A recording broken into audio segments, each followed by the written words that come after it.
On November 12, 1942, in Richmond, California, a ship unlike any built before prepared to enter San Francisco Bay. The vessel, measuring 441 feet long and weighing over 28 million pounds, had not taken months to construct, but just 4 days, 15 hours, and 29 minutes. What stood before the crowd was a fully assembled Liberty ship, the SS Robert E. Peary, completed in a fraction of the time traditionally required by established shipyards. For centuries, shipwrights had devoted half a year or more to building vessels of comparable size. Yet here, in Kaiser's Richmond Yard No. 2, more than 1,000 workers, most of whom had learned their welding skills only weeks earlier, stepped back from a finished ship. They were not seasoned craftsmen, but office workers, farmers, housewives, laborers, people who had never before set foot in a shipyard. Their accomplishment stunned everyone watching, from journalists to rival shipyard owners, and marked a turning point in American industrial history. The secret lay not just in wartime urgency, but in an entirely new way of thinking about building ships. The transformation that culminated in the Peary's record-setting launch had begun 2 years earlier. On December 27, 1940, Henry J. Kaiser, a man known not for naval construction, but for massive dam projects like Grand Coulee and Hoover, signed his first shipbuilding contract. He promised to build 30 cargo ships for the British within 2 years. Established shipbuilders scoffed. Kaiser had never managed a shipyard, let alone built a vessel. Todd Bath Iron Works, one of the oldest American maritime companies, reluctantly partnered with him, assuming their expertise would compensate for his lack of experience. What none of them realized was that this very inexperience would free Kaiser to challenge every entrenched assumption about ship construction. William Francis Gibbs, the country's leading naval architect, watched Kaiser's early moves with suspicion. Gibbs had designed the Liberty ship plans themselves, adapting them from British designs. His engineering pedigree dwarfed Kaiser's. But skepticism did not stop the revolution unfolding inside the planning rooms of Todd shipyards in 1941.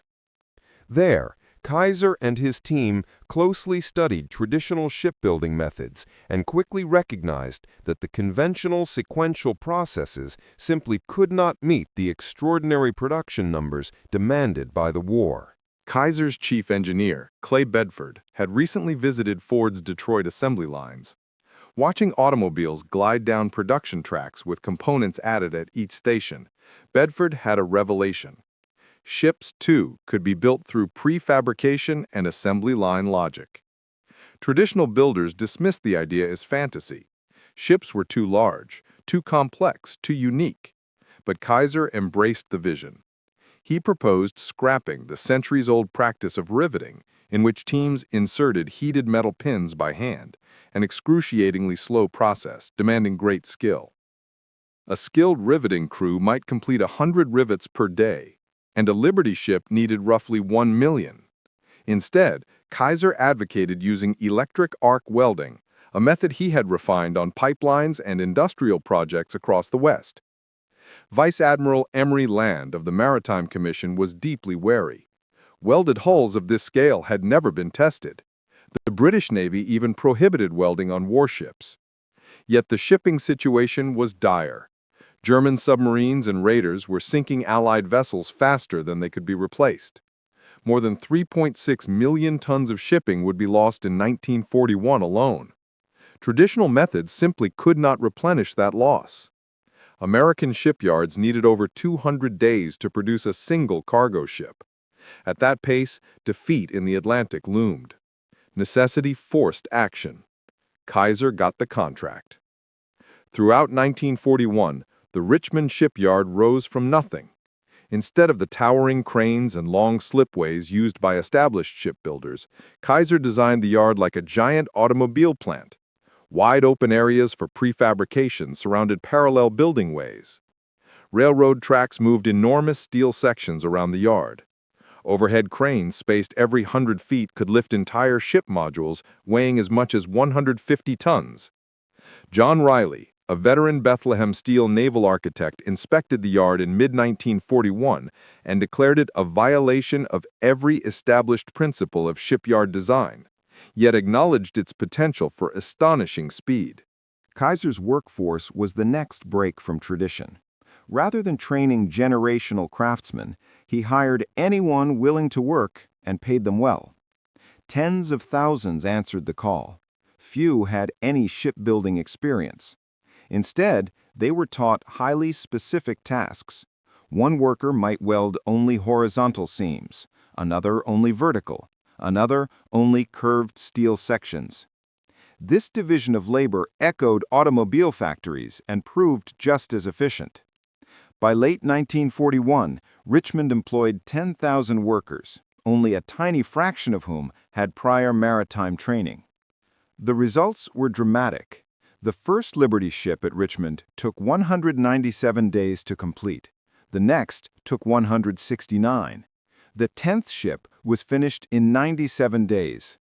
By spring 1942, Richmond's average production time had plummeted to 70 days, matching the output of traditional shipyards staffed by lifelong craftsmen.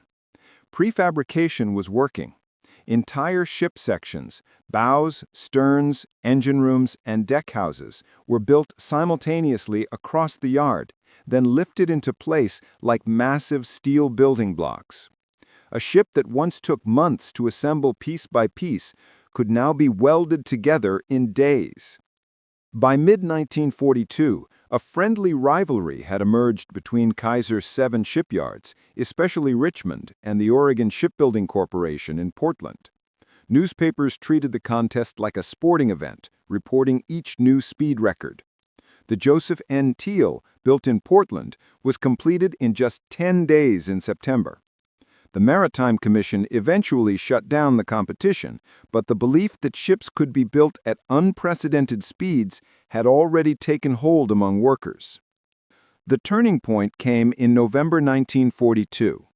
During a routine visit to Richmond, Admiral Land casually remarked to reporters that while Liberty ship production had improved, it still lagged behind other wartime manufacturing feats. Clay Bedford heard the comment and saw an opportunity. He asked for permission to attempt a world record construction, aiming to build a Liberty ship in less than 10 days. Land approved, expecting a publicity stunt at best. Bedford chose hole number 47 and named it the SS Robert E. Peary. Beginning just after midnight on November 8th, more than 1,000 workers operating in overlapping shifts began assembling a ship whose every major component had been prefabricated in advance. The bow already contained crew quarters and anchor hardware. The stern held the steering gear and propeller system. 4 cargo holds were ready as self-contained modules. Even the 140-ton engine had been fully mounted and tested before arriving. After only 4 days, the hull stood complete. On November 12th,